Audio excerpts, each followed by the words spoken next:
이 집구석에 며느리가 제 아내 하나뿐입니까? 당신들 눈엔 내 마누라가 사람으로 안 보이고 일하는 기계로 보이냐고요. 정적이 흐르던 2026년 설날 아침, 평생 부모님 말씀이라면 죽는 신용까지 하던 순둥이 둘째 아들 상철 씨가 사자처럼 포효했습니다. 굉음과 함께 15년의 세월이 담긴 차례상이 거실 바닥으로 처참하게 곤두박질 쳤습니다. 깨진 접시 파편은 사방으로 튀었고 정성스레 쌓아 올린 전과 나물들은 흙탕물처럼 바닥을 굴렀습니다. 며느리라는 굴레에 갇혀 혹은 둘째라는 숙명에 묶여 모든 짐을 홀로 감당해야 했던 한 여자의 소리 없는 통곡. 그리고 그 눈물을 닦아주기 위해 자신의 모든 근간이었던 집안을 등진 남편의 처절한 반란. 오늘 우리는 가족이라는 이름의 폭력 뒤에 숨겨진 15년의 잔혹한 진실, 그리고 그 끝에 마주한 뼈아픈 참회에 관한 이야기를 시작합니다. 겨울의 끝자락이 아직은 시린 2026년 2월 14일 토요일 오전입니다. 입춘이 지났건만 새벽 공기는 칼날처럼 날카로워 살갗을 파고듭니다. 세상 모두가 주말의 달콤한 늦잠에 빠져 있을 시간, 지연 씨의 부엌 창가에는 벌써 희뿌연 김이 서려 있습니다. 지연 씨는 마디가 굵어지고 거칠어진 손으로 짐을 챙깁니다. 오늘은 설 명절 3일 전 시어머니의 어김없는 강제 소활령이 떨어진 날입니다. 지연아, 이번 설엔 작은 집 식구들하고 고모네까지 다 모이면 25명도 넘겠다. 너도 알지, 큰애는 사업하느라 하루가 멀다고 접대하러 다니느라 바쁘고 큰애미는 워낙 몸이 약해서 이런 큰일 한 번 치르면 며칠씩 누워있잖니. 내가 좀 고생해라. 너는 워낙 손도 빠르고 건강하니까 내가 믿는 거 알지? 어제 오후 수화기를 타고 들려온 시어머니의 목소리는 다정함을 가장한 명령이었습니다. 지연 씨는 대답 대신 마른 침을 삼켰습니다. 15년 전 이 집안의 둘째 며느리로 들어온 그날부터 명절은 지연 씨에게 축제가 아닌 형벌의 시작이었습니다. 옆 동네에 산다는 접근성, 그리고 거절할 줄 모르는 순한 성격은 지연 씨를 이 집안의 당연한 일꾼으로 전락시켰습니다. 무거운 장바구니를 들고 현관문을 나서는 지연 씨의 뒷모습 위로 희뿌연 안개가 내려앉습니다. 마치 앞으로 닥칠 사흘간의 고단한 노역이 그녀의 가슴을 짓누르는 것처럼 지연 씨의 어깨는 유독 가냘프게 떨리고 있었습니다. 옆에서 차키를 챙기던 남편 상철 씨가 아내의 눈치를 슬쩍 살핍니다. 미안함이 가득한 얼굴이지만 그 역시 부모님의 고집을 꺾기엔 역부족임을 알기에 입술만 달싹일 뿐입니다. 부부는 그렇게 15년째 반복되는, 그러나 익숙해지지 않는 그 길을 향해 차를 몰았습니다. 2026년 2월 14일 토요일, 세상은 연인들의 달콤한 고백으로 가득한 밸런타인데이라며 들떠 있었지만 15년 차 며느리 지연 씨에게 그날은 그저 지옥의 문이 열리는 날일 뿐이었습니다. 새벽 3시 알람 소리가 정적을 깨기도 전에 지연 씨는 이미 눈을 뜨고 있었습니다. 명절만 다가오면 가슴을 짓누르는 무거운 압박감 때문일까요? 지연 씨는 차가운 거실로 나와 마디마디가 쑤시는 손가락을 쥐었다 펴보았습니다.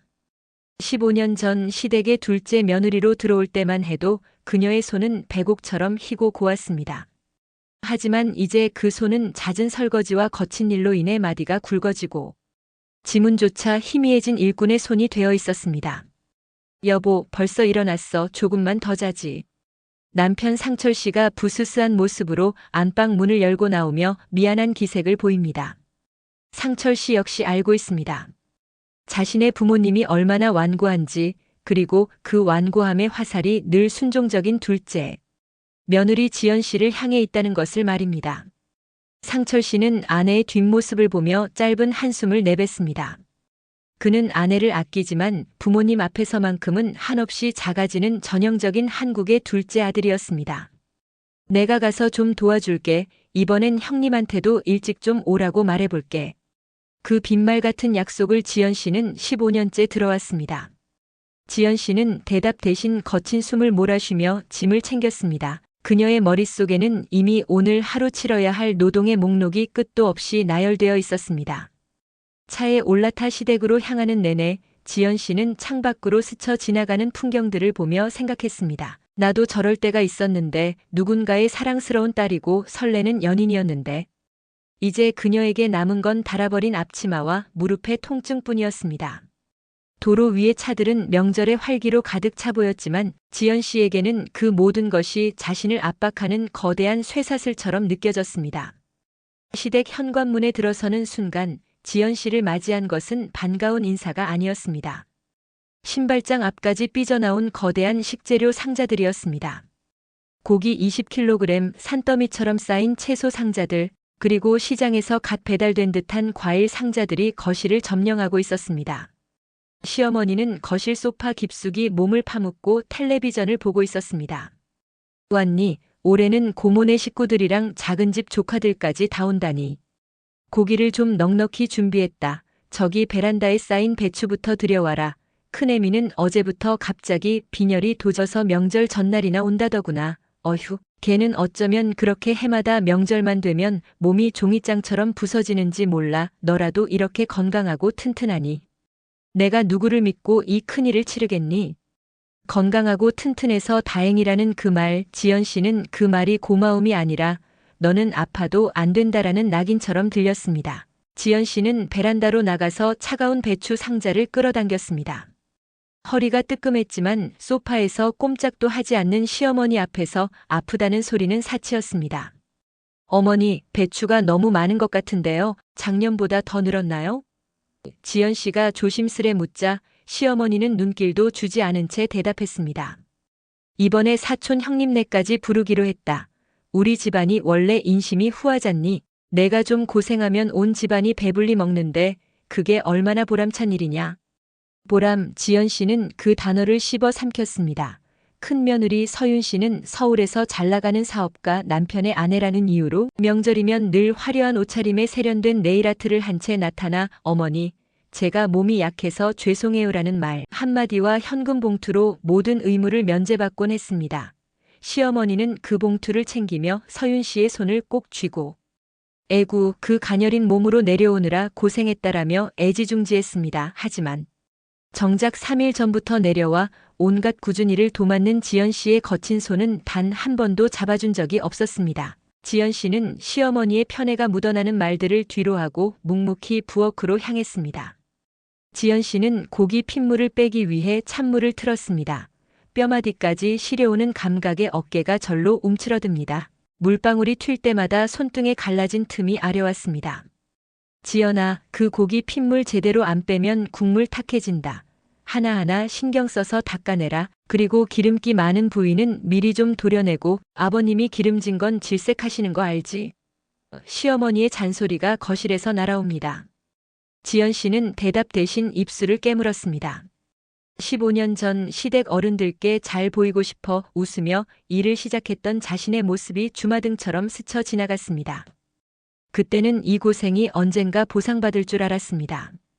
하지만 시간이 흐를수록 지연 씨의 헌신은 당연한 것이 되었고 큰 며느리의 부재는 당연히 지연 씨가 메워야 할 빈자리가 되었습니다.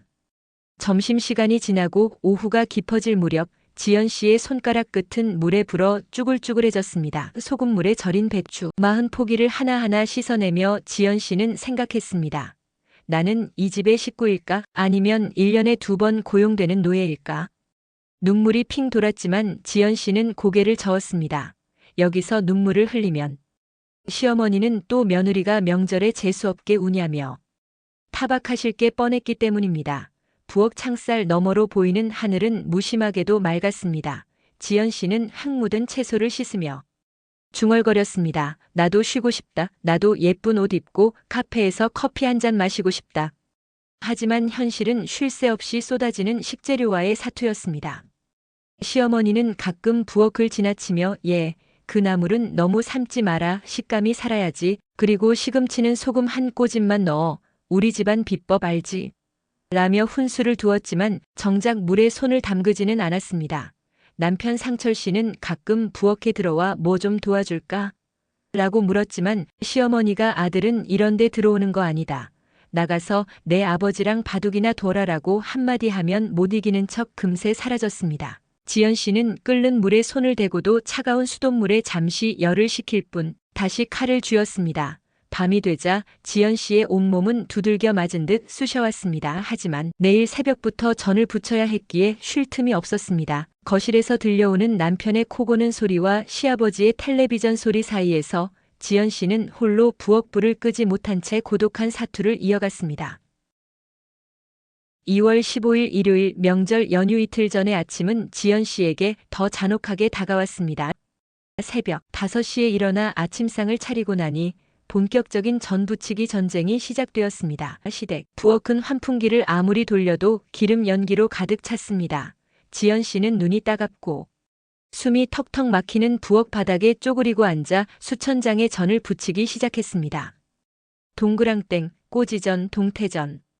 끝도 없이 밀려드는 재료들은 마치 지연 씨의 인내심을 시험하는 것 같았습니다. 전 하나를 뒤집을 때마다 손등에는 뜨거운 기름이 튀어오릅니다. 아야. 작은 신음이 새어나왔지만 거실에서 들려오는 웃음소리에 묻혀버렸습니다. 상철 씨는 시아버지와 함께 거실 소파에 앉아 명절 특선 영화를 보며 낄낄거리고 있었습니다. 여보, 전 냄새 좋다. 우리 나중에 맥주 한잔하자. 남편의 그 속 편한 소리가 지연 씨의 귀에는 조롱처럼 들렸습니다. 도와주겠다고 큰 소리치던 새벽의 모습은 온데간데 없고 그는 어느새 시댁의 아들로 돌아가 대접받는 위치에 안주하고 있었습니다. 지연 씨는 생각했습니다. 이 남자는 내 고통을 보긴 하는 걸까? 아니면 보고도 모르는 척하는 걸까? 그때였습니다. 거실에 있던 시어머니의 핸드폰에서 경쾌한 벨소리가 울렸습니다. 해외에 거주하며 명절마다 불참하는 시누이 미선 씨의 영상 통화였습니다.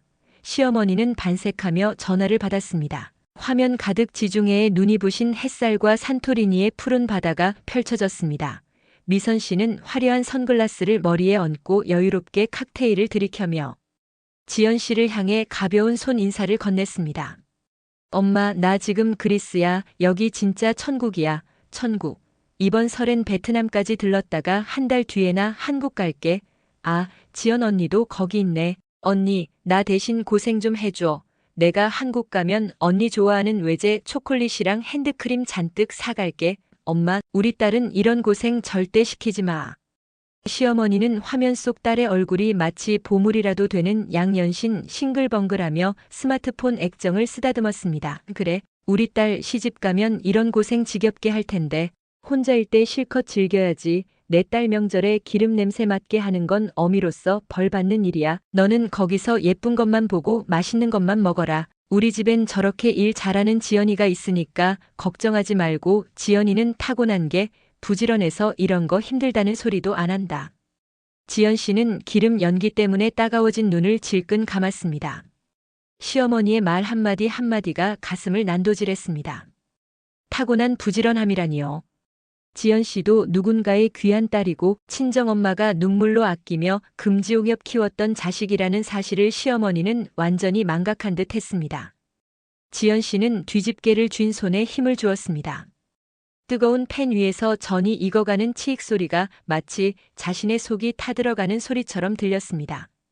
미선 씨는 화면 너머에서 언니 화이팅! 이라며 무책임한 응원을 던졌습니다. 그 응원은 지연 씨에게는 비웃음보다 더 쓰라렸습니다. 오후가 되자 서울의 큰동서 서윤 씨로부터 전화가 왔습니다. 이번에도 역시 같은 패턴이었습니다. 어머니, 제가 어제부터 원인 모를 두통에 구토까지 해서 도저히 못 내려갈 것 같아요. 경수 씨도 제 병시중 하느라 정신이 없네요. 죄송해요. 선물은 택배로 보냈으니까 이따 확인해 보세요. 서윤 씨는 명절 때마다 이런 식으로 위기를 모면하곤 했습니다. 하지만 시어머니는 단 한 번도 그녀를 탓하지 않았습니다. 오히려 큰 며느리의 건강을 걱정하며 아이고, 그 가녀린 몸으로 큰아들 내조하느라 고생이 많아서 그래. 내려오지 말고 푹 쉬어라. 제사는 지연이가 다 준비하니까 걱정하지 마라. 너는 몸 추스르는 게 우선이다라며 애틋해했습니다. 그 전화를 끊은 시어머니는 부엌으로 고개를 돌려 지연 씨를 쏘아붙였습니다. 지연아, 큰애미가 못 온다니 내가 좀 더 신경 써야겠다. 잡채에 들어갈 고기는 너무 굵게 썰지 말고 나물은 색깔 예쁘게 맞춰라. 명절에 손님들 많이 오는데 며느리가 솜씨 없다는 소리 들으면 내 망신이다. 그리고 아까 보니까 전이 좀 탄 것 같더라. 불 조절 좀 잘해라. 지연 씨는 도마 위에 물을 썰며 생각했습니다. 망신, 어머니의 체면을 위해 내 몸이 부서지는 건 망신이 아닌가요? 지연 씨는 15년 전에 자신의 목소리를 떠올렸습니다. 그때는 내 어머니라고 웃으며 말했던 자신이 이제는 증오스러웠습니다. 시어머니는 지연 씨의 침묵을 순종으로 오해한 채 다시 거실로 나가 미선 씨의 SNS 사진을 친척들에게 자랑하느라 여념이 없었습니다. 지연 씨는 쏟아지는 전을 부치며 자신의 청춘도 이 기름 냄새 속에 다 타버렸음을 느꼈습니다.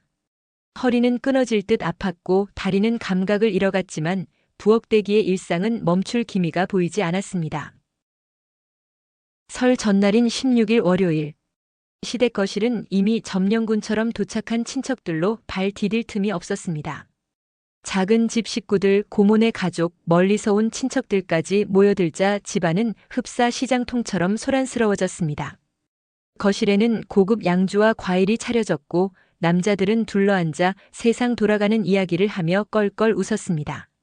하지만 그 시끄러운 소리 속에서도 부엌은 오직 지연 씨 혼자만의 고립된 섬이었습니다. 아이고, 우리 둘째 동서. 고생이 많네. 역시 이 집안 살림은 자네가 다 해. 큰 동서는 어째 명절마다 그렇게 아픈지 몰라. 호강에 겨웠지 뭐. 작은 어머니가 부엌에 들어와 슬쩍 전 한 점을 집어먹으며 말합니다. 말로는 고생한다지만 그녀의 손은 지연 씨를 도와줄 생각 없이 자신의 입으로만 향했습니다. 언니, 잡채 한 접시 더 가져와 봐요. 여기 안주가 떨어졌네. 그리고 식혜는 좀 더 달게 안 돼요? 시누이의 시사촌 동생까지 지연 씨를 부려먹기 시작했습니다. 지연 씨는 25명이 넘는 손님들의 뒤치다꺼리를 하느라 점심 한 끼 제대로 먹지 못했습니다. 식탁 끝에 서서 남은 국물을 한 모금 들이켜려 하면 어느새 여기저기서 주문이 쏟아졌습니다. 지연 씨는 죄송합니다. 금방 가져다 드릴 게요라는 말을 기계적으로 반복했습니다. 자신의 목소리가 마치 타인의 것처럼 낯설게 들렸습니다. 거실에서는 시아버지가 큰 소리로 허풍을 떨고 있었습니다. 우리 집안은 법도가 엄해. 며느리들이 이렇게 깍듯한 것도 다 교육의 힘이지. 둘째가 좀 고생하긴 해도 그게 다 복받는 지름길이야. 복. 지연 씨는 그 단어가 역겨웠습니다. 밤이 깊어지고 모두가 거실과 안방에 자리를 잡고 잠이 든 새벽 3시. 지연 씨는 여전히 싱크대 앞에 서 있었습니다. 내일 아침 차례상에 올릴 생선들을 찌고 나물들을 무치고 과일을 하나하나 정성껏 닦아야 했습니다. 무릎은 이미 감각이 사라진 지 오래였고 허리는 마치 누군가 망치로 때리는 듯한 통각이 끊임없이 뇌를 자극했습니다. 손목에는 파스를 3겹이나 붙였지만 통증은 가라앉지 않았습니다. 지연 씨는 차가운 물에 젖은 행주를 쥐어짜며 거울에 비친 자신의 모습을 보았습니다. 헝클어진 머리, 기름기에 찌든 얼굴, 초점 없는 눈동자. 이게 내가 원하던 삶인가? 라는 질문이 가슴을 찔렀습니다. 그때 거실 소파에서 코를 골며 자던 남편 상철 씨가 부스스한 모습으로 물을 마시러 나왔습니다. 여보, 아직도 안 끝났어? 대충 하고 좀 자지 그래. 당신 너무 예민하게 구는 것 같아. 엄마도 당신 일 잘한다고 좋아하시는데 왜 그래? 당신이 이렇게 고생하니까 내가 용돈도 많이 주잖아. 상철 씨의 그 무심한 한마디에 지연 씨의 눈에서 굵은 눈물방울이 싱크대 위로 뚝뚝 떨어졌습니다. 대충? 내가 대충 하면 당신 부모님이 가만히 계실 것 같아? 당신 형수님은 몸살 핑계대고 안 오고 당신 동생은 해외여행 가서 칵테일 마시는데 나는 왜 여기서 새벽 3시에 설거지를 하고 있어야 해? 내가 이 집 노예야? 내가 당신 식구들한테 사람 취급이나 받는 것 같아? 당신한테 나는 그저 명절 때마다 필요한 가사 도우미일 뿐이지. 지연 씨의 낮은 흐느낌에 상철 씨는 당황하며 아내의 어깨를 잡으려 했지만 지연 씨는 거칠게 그 손을 뿌리쳤습니다. 당신도 똑같아. 당신도 내가 여기서 일하는 거 당연하게 생각하잖아. 15년이야, 15년. 나도 이제 못해. 더는 못하겠다고. 내일 차례 끝나면 나 이 집에서 나갈 거야. 지연 씨는 차가운 싱크대 상판에 이마를 기대고 소리 없이 오열했습니다.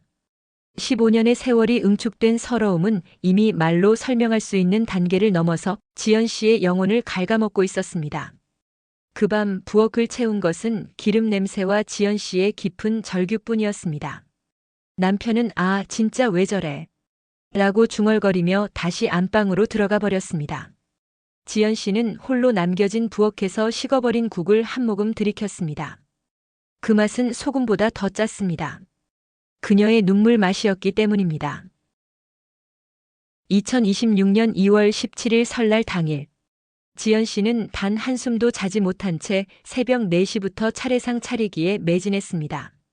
얼굴은 퉁퉁 부어오르고 눈은 충혈되었지만 시어머니의 잔소리를 듣지 않기 위해 필사적으로 손을 움직였습니다. 오전 8시가 되자 서울에서 큰아들 경수 씨 내외가 드디어 도착했습니다. 서윤 씨는 화려한 명품 가방을 어깨에 메고 향수 냄새를 풍기며 들어왔습니다. 어머니, 어제 약 먹고 겨우 기운 차려왔어요. 차가 너무 막혀서 죽는 줄 알았네. 이거 어머니 쓰시던 화장품 다 떨어지셨을 것 같아서 백화점에서 사왔어요. 서윤 씨는 가식적인 미소를 지으며 시어머니께 안겼습니다. 시어머니는 버선발로 나가 큰 며느리의 손을 꼭 잡으며 아이고, 이 가녀린 몸으로 오느라 얼마나 애썼니? 얼굴이 반쪽이 됐구나. 그런 비싼 건 뭐하러 사왔어라며 호들갑을 떨었습니다. 그 옆에서 밤새 음식을 차린 지연 씨는 유령 취급이었습니다. 지연 씨는 묵묵히 마지막 탕국을 상 위로 올렸습니다. 손목에 파스가 살짝 보였지만 시어머니는 그저 예, 저기 제기 좀 더 닦아라. 끈적거리는 것 같다라며 눈길도 주지 않았습니다. 차례가 시작되고 25명의 식구가 상 앞에 모였습니다. 거실은 엄숙한 분위기로 가득 찼지만 지연 씨에게는 그저 거대한 연극의 무대처럼 느껴졌습니다. 지연 씨는 부엌 한쪽에 서서 산더미처럼 쌓인 설거지거리를 정리하고 있었습니다. 그때였습니다. 상 앞에 앉아 전을 한 입 베어 문시숙 한 분이 인상을 쓰며 말했습니다. 에이, 올해는 전이 좀 짜네. 나물도 간이 안 맞고.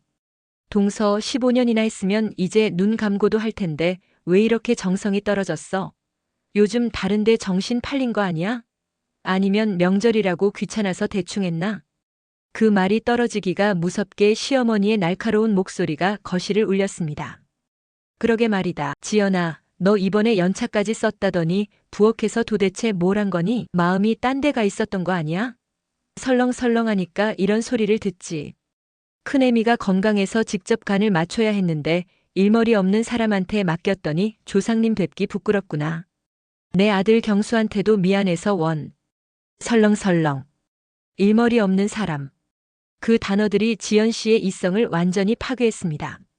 3일 밤낮을 잠 한숨 못 자고 파스를 3장이나 겹쳐 붙인 손목으로 수천 장의 전을 붙인 사람에게 할 소리는 아니었습니다. 지연 씨의 전신이 부르르 떨렸고 목구멍까지 뜨거운 불덩이가 치밀어 올랐습니다. 지연 씨가 입술을 깨물며 눈물을 참던 그 순간 갑자기 거실 한가운데서 폭발음 같은 고함이 터져 나왔습니다.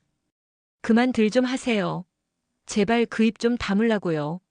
부끄러운 줄 아세요. 남편 상철 씨였습니다. 상철 씨는 자리에 벌떡 일어나 충혈된 눈으로 시어머니와 큰형님 내외를 노려보았습니다. 그의 전신이 분노로 경련하듯 떨리고 있었습니다. 어머니, 지금 제 아내한테 설렁설렁이라고 하셨습니까? 3일 내내 잠 한숨 안 자고 25인분 음식 혼자 다 만든 사람한테 하실 소리예요? 저기 형수님 보세요. 향수 냄새 풍기며 이제야 나타나서 숟가락 얹는 사람은 아깝고 여기서 기름 연기 마시며 죽어라 일한 제 아내는 우스워 보입니까? 형님은 형수님이 아프다는 핑계로. 명절마다 도망칠 때 미안한 마음도 없었습니까? 미선아, 너는 오빠가 준 용돈으로 지중해 가서 칵테일 처마시면서 올케 언니 고생하는 거 당연하게 여겼냐? 거실은 찬물을 끼얹은 듯 조용해졌습니다. 시어머니는 당황하며 상철 씨를 말리려 했습니다. 상철아, 너 왜 이래? 어른들 앞에서 제사 지내는 도중에 무슨 망발이니? 하지만 상철 씨의 분노는 멈추지 않았습니다. 큰아들 경수 씨는 고개를 숙였고 서윤 씨는 당황한 듯 눈동자를 굴리며 시어머니 뒤로 숨었습니다. 이게 가족입니까? 이게 사람 사는 집이냐고요? 지연아, 그만해. 그 고무장갑 벗어던져. 당신이 왜 저 사람들한테 이런 소리를 들어야 해? 상철 씨는 차례상 앞으로 성큼성큼 다가갔습니다. 시아버지가 이놈이 미쳤나? 라며 소리를 질렀지만 상철 씨는 상 가장자리를 꽉 움켜쥐었습니다. 이 상, 제 아내가 피눈물로 차린 상입니다. 정성이 없다고요? 그럼 드시지 마세요. 이런 가식적인 마음으로 지내는 제사 조상님들도 역겨워서 안 받으실 겁니다. 이 상을 받으시면 그게 조상님이겠습니까? 귀신이지. 쾅 마이너스. 상철 씨가 차례상을 그대로 들어 엎어버렸습니다. 거대한 소음과 함께 정성껏 쌓아 올린 전들이 거실 바닥을 뒹굴고 제기들이 깨지는 굉음이 집안을 가득 채웠습니다. 탕국이 튀어 시어머니의 옷자락을 적셨고 과일들은 뿔뿔이 흩어졌습니다. 사람들의 비명과 경악 속에서 상철 씨는 부엌으로 걸어가 지연 씨의 파스투성이 손을 꽉 잡았습니다. 가자 여보. 다시는 이 집구석에 안 와. 명절이 사람 잡는 날이면 안 지내는 게 맞아. 당장 짐 싸. 당신 물건 하나도 남기지 말고 다 챙겨. 상철 씨는 주저하는 지연 씨를 이끌고 현관으로 향했습니다. 시어머니의 절규와 시아버지의 큰 호통이 뒤통수에 꽂혔지만 부부는 15년의 사슬을 끊고 그 집을 박차고 나왔습니다. 그것은 15년 만에 처음으로 맛보는 지독하게도 차가운 자유였습니다. 차에 올라타자마자 상철 씨는 핸들을 치며 울먹였습니다. 미안해 여보. 내가 너무 늦게 일어났어. 지연 씨는 아무 말 없이 남편의 거친 손을 잡았습니다. 그들의 차가 시댁 골목을 빠져나갈 때 지연 씨는 15년 만에 처음으로 깊은 잠에 빠져들 수 있었습니다. 상철 씨와 지연 씨가 떠난 시댁은 그야말로 지옥 같은 풍경이었습니다. 거실 바닥은 쏟아진 탕국과 흩어진 나물들로 엉망이 되었고 뒤처리할 사람이 없자 큰며느리 서윤 씨는 어머, 나 이런 분위기 너무 무서워. 경수 씨, 우리 빨리 서울 가요. 나 태교해도 안 좋을 것 같아라며 남편을 재촉해 도망치듯 떠나버렸습니다. 친척들도 하나둘 눈치를 보며 썰물처럼 빠져나갔습니다. 집안에는 깨진 접시 조각들과 남은 음식 냄새만이 쓸쓸하게 감돌았습니다. 시어머니는 멍하니 바닥에 엎어진 전들을 바라보며 눈물을 흘렸습니다. 텅 빈 부엌을 정리하려던 시어머니는 싱크대 선반 위에서 작은 종이 가방 하나를 발견했습니다. 그 안에는 시부모님의 지병에 맞춘 혈압약과 비타민, 그리고 지연 씨의 정갈한 글씨가 적힌 메모가 있었습니다. 어머니, 아버님. 명절 지나면 두 분 다 몸살 나실까봐 미리 보약 지어놨어요. 전 부칠 때 허리 아프실 텐데 파스 꼭 붙이시고요. 제가 부족해서 명절 음식이 입에 맞으실지 모르겠네요. 새해 복 많이 받으세요. 늘 건강하세요. 그 메모를 읽는 순간 시어머니는 가슴이 미어지는 듯한 통증을 느끼며 그 자리에 주저앉아 통곡했습니다. 자신이 그토록 모질게 대하고 일꾼 취급했던 둘째 며느리가 사실은 이 집안에서 유일하게 자신들을 진심으로 걱정하던 사람이었다는 사실을 뼈저리게 깨달은 것입니다. 큰 며느리는 돈 봉투만 던지고 도망갔고 딸은 해외에서 젖먹고 놀기 바쁜데 구박받던 며느리만이 자신들의 건강을 챙기고 있었습니다.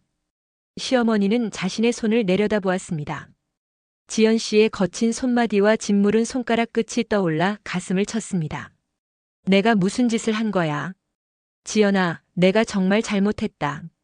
내가 사람 탈을 쓰고 그러면 안 되는 거였는데. 그날 이후 시어머니는 며칠을 알아누웠습니다. 큰아들 경수 씨가 전화를 걸어왔을 때 시어머니는 단호하게 말했습니다.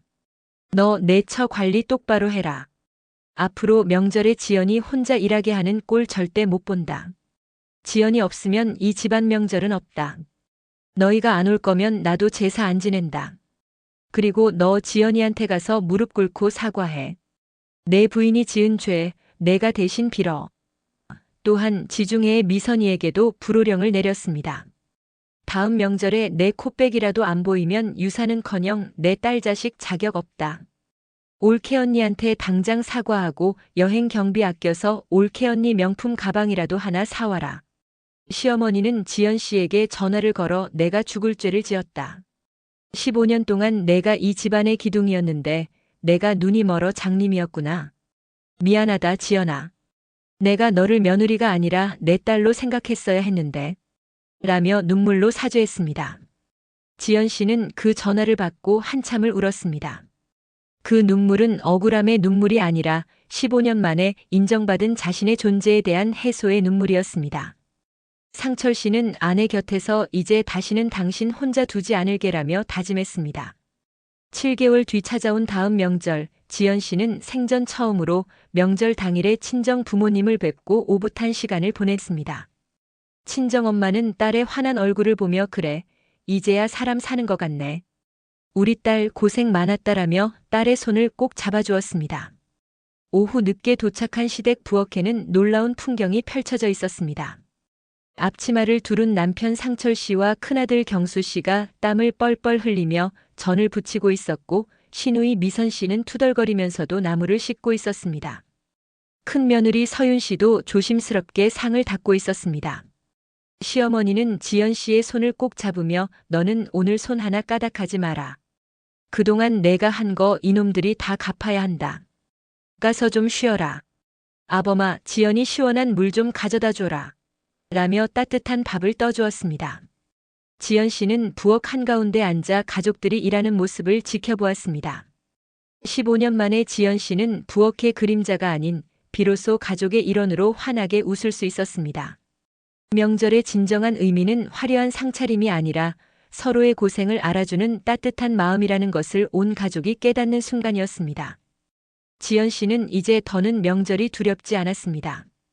곁에 든든한 내 편이 있고 서로를 존중하는 법을 배운 가족이 있기 때문입니다. 창밖으로 비치는 햇살이 지연 씨의 미소 위로 따스하게 내려앉으며 길었던 15년의 겨울이 가고 비로소 봄이 왔음을 알리고 있었습니다. 여러분, 오늘 긴 이야기 어떻게 들으셨나요? 가족이라는 이름의 울타리가 누군가에게는 따뜻한 보금자리가 되기도 하지만 또 누군가에게는 벗어날 수 없는 거대한 감옥이 되기도 합니다. 우리는 종종 가족이니까라는 짧은 문장 뒤에 숨어 상대방의 희생을 너무나 당연하게 착복하며 살아갑니다. 15년을 묵묵히 버텨온 지연 씨의 인내심도 대단하지만 저는 오늘 남편 상철 씨의 그 뜨거운 분노에 주목하고 싶습니다. 내 소중한 사람이 무너져가는 것을 목격했을 때 세상의 관습과 부모님의 권위보다 내 아내의 눈물을 먼저 닦아주기 위해 밥상을 엎을 수 있었던 그 용기. 어쩌면 그 파괴적인 행동이야말로 무너져가던 이 가족을 다시 세우는 유일한 방법이었을지도 모릅니다. 조상님께 예를 갖추는 명절의 본질은 결국 현재를 살아가는 우리의 행복에 있습니다. 죽은 사람을 위해 산 사람의 영혼이 갉아먹히는 제사는 절대로 축복이 될 수 없습니다.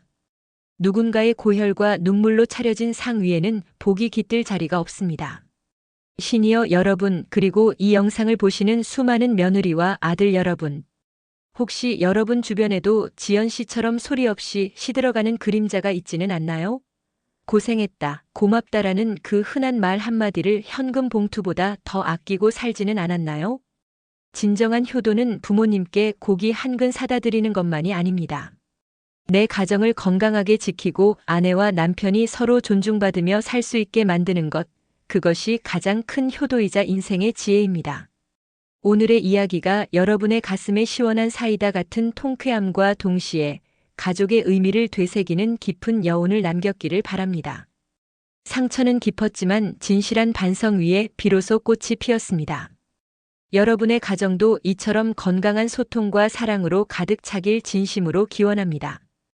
영상이 마음에 드셨다면 시니어 행복 충전소 채널의 구독과 좋아요를 꼭 눌러주세요. 여러분의 응원은 저희가 더 좋은 이야기를 만드는데 가장 큰 힘이 됩니다. 또한 여러분이 겪으셨던 명절의 억울함이나 감동적인 화해 사연이 있다면 댓글로 남겨주세요. 저희가 함께 공감하고 위로해드리겠습니다. 지금까지 여러분의 삶에 행복과 위로를 채워드리는 시니어 행복 충전소였습니다. 추운 날씨에 항상 건강 유의하시고 다음 이 시간에는 더욱 가슴 절절하고 뜻깊은 이야기로 찾아뵙겠습니다. 시청해주셔서 감사합니다. 늘 평안하시길 바랍니다.